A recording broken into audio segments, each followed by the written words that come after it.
This is a recording of our 2001 Bayliner 4788 Pilot House motor yacht.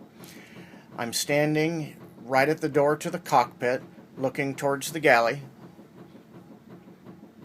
And if I pan towards the starboard, you see the stairs to the pilot house. Then you see the equipment cabinet and ice maker.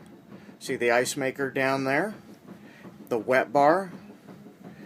Now I'm walking forward. You see the settee. The settee is gigantic. It's probably about the same size as a settee as a couch, one of the sectional couches. Now I'm looking towards the starboard or towards the port side. You can see a table there, cabinets. The boat came with two funky armchairs there, which I did not like, so I took them out. I was thinking about putting a recliner in there. I don't know what would fit there, but I like the open space too. Now, looking a little bit forward, you see the galley and the Corian countertops. Looking up above, you see the, I think it may be a little dark, but you see the other cabinets. Then going forward, you see the stove, trash masher, and the refrigerator. It's a very big refrigerator with a nice teak door on it. Now looking forward, we see the steps leading up to the pilot house. It's going to be kind of bright here. I hope it adjusts. But now I'm going to walk up towards the pilot house. I'll try and get us out of the sun. But you see the electrical panel off here.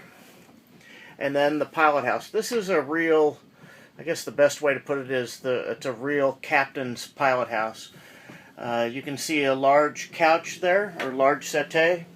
Right now I have my tool bag on it, but you can seat several people. Then there's actually a door to the pilot house over on the port side. We keep the helm cushion in there because we don't use that door. And then you get into the helm itself. Stepping back, you can see the helm chair and wheel. Off to the left-hand side, or the port side, you have the radio. You have a Furuno Navnet VX2. Going to the center of the helm, you have your gauges. I'll try and get around so to get out of the bright light. The sun's coming in very brightly.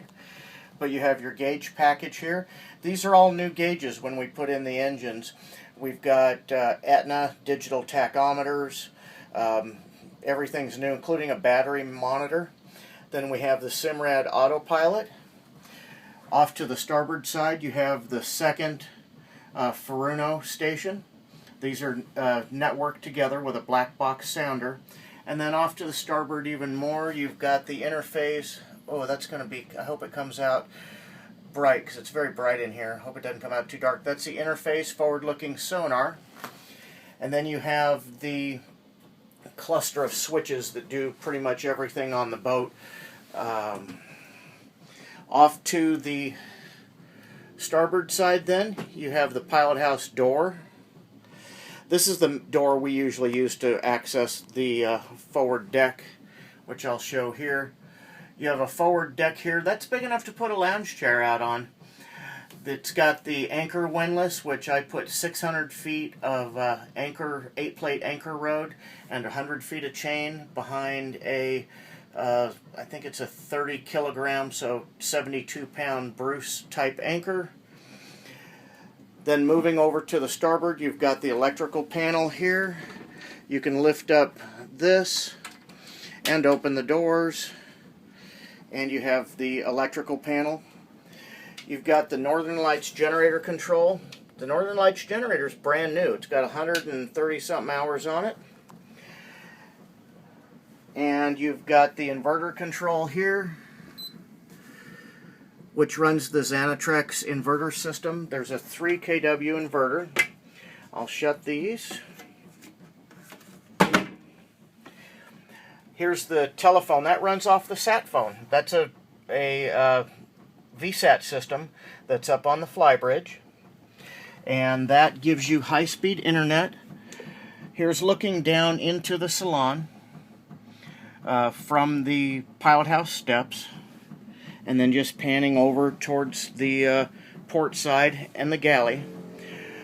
I'm going to go downstairs towards the cabin spaces now. I'll try and show this. So I'm going down, walking towards the stairs, going down the stairs.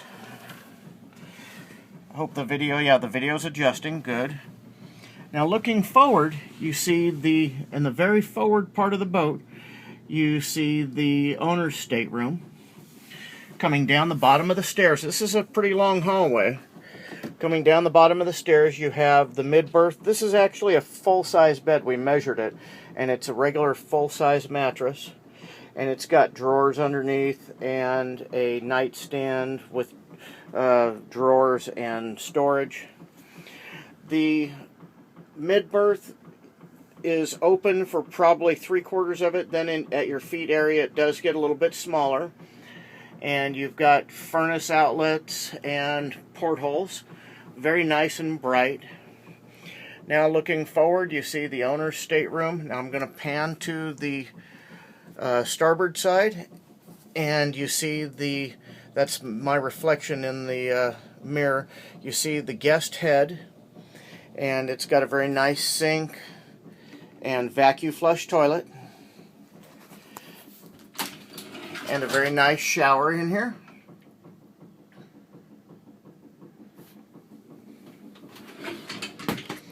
Now walking forward, you've got the washer and dryers right in here in this cabinet. I think it's actually running a load, but it's got a Splendid washer and dryer.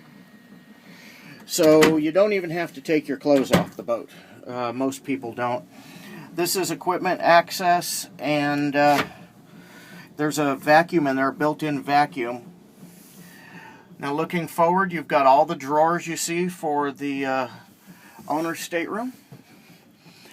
And then that's a queen-size bed, and it's actually a measured queen bed. They use pretty standard mattresses in this boat. There's no weird mattress sizes. That's a queen mattress there. Looking off to the starboard side, you've got hanging closets. You've got light controls. You have an electric heater here, and we only really use that as backup because there's there's a Wallace furnace, and this Wallace furnace, there's 3 of them on the boat, but this one only serves these downstairs areas because these are where it's going to be cooler. So there's a heating vent right here and another one in here. Now here's another stateroom. This is really the 3rd stateroom. It's got a pair of bunk beds in it. Now you can lift up this top bunk bed, and then the bottom becomes a settee if you want to do it that way. As you can see, we use this for storage, and then there's a big set of closets in there. We keep the vacuum here. We don't really like the built-in vacuum because it doesn't have a beater brush. It just sucks, so it's not the greatest vacuum. But anyway, this is a 3rd stateroom. Now, the neat thing about this stateroom is that, here, I'll move the vacuum out of here, is that you can shut the door to the owner's cabin, right? So you shut the door, and then you can access the stateroom from the hallway, which makes it a regular 3rd stateroom. So it either makes the owner's stateroom larger, or it's a 3rd stateroom. Probably pretty good for the grandkids, I would imagine. And I'll put this back. Now moving to the port side, we have more storage, more hanging lockers, and the door to the owner's head. And the owner's head has a vacuum flush toilet, a very nice, it's all molded in fiberglass, and counters, and a very nice shower. Waterproof lighting in the shower, and then back down the hallway.